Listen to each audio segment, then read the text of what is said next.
Goodman walked out of the Utah State Prison in November 2014. He was 54 and a free man. His conviction for raping and murdering his girlfriend 19 years earlier overturned because of a new DNA testing.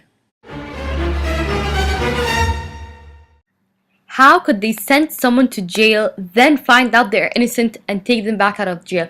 I say that this is nonsense and this is cruel and unusual punishment. People should not be put in jail unless they have real evidence that proves it. On the morning of November 13, 1984, the body of 21-year-old Sherry Williams was found near a freeway north of Beaver, Utah. She was bound at the knees and wrists and was nude below the waist except for socks. An autopsy showed she had suffered at least 8 blows to the head. She had also what appeared to be defensive wounds on her hands and had been sodomized with blunt instruments. Police determined that Williams had met 34-year-old Bruce Goodman at the Arizona State Fair in October 1984, and they had moved to a hotel in Las Vegas.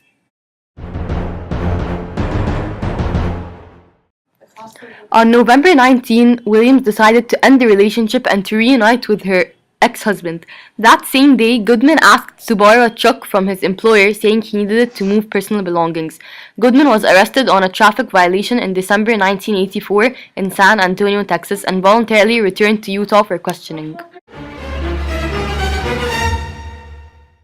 Goodman denied involvement in the murder and said that he locked the keys in the truck and left it in a truck shop parking lot on the same day he borrowed it. However, a truck stop worker said it was not there until he found it shortly after midnight on the day that Williams' body was found, 11 days after it was borrowed. He was charged with murder in December 1984 and went to a trial on February 1986. On November 3, 2004, Goodman's conviction was vacated and his case was dismissed. Goodman was released from prison on November 9, 2014.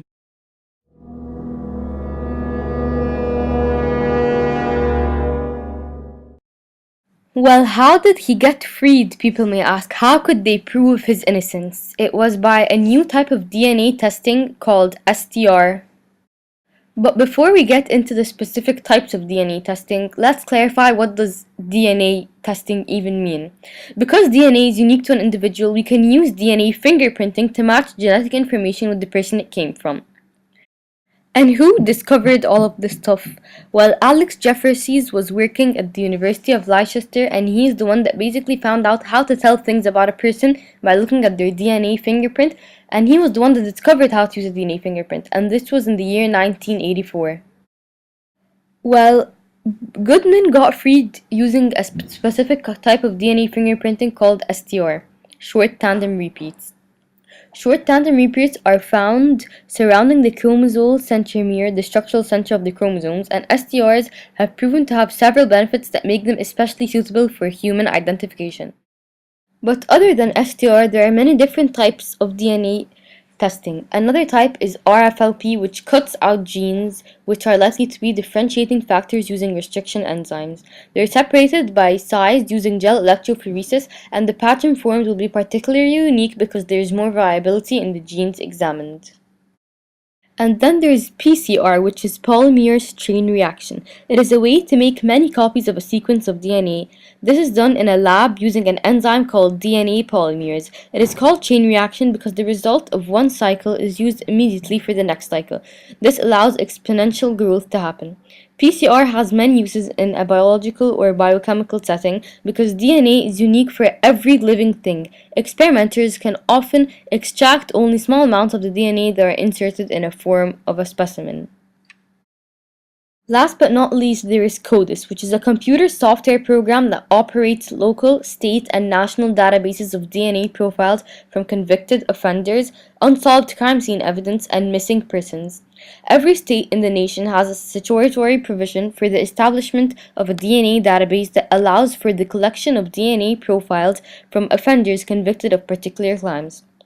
CODIS software enables state, local, and national law enforcement crime laboratories to compare DNA profiles electronically, thereby linking serial crimes to each other and identifying suspects by matching DNA profiles from crime scenes with the profile from convicted offenders.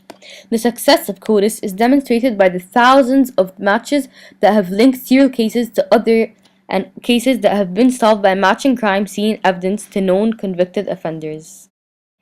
Basically, these are all different types of DNA fingerprinting and DNA testing that helps people find out whether people are innocent or guilty. This helped exonerate millions of people because they found out that they had been falsely convicted.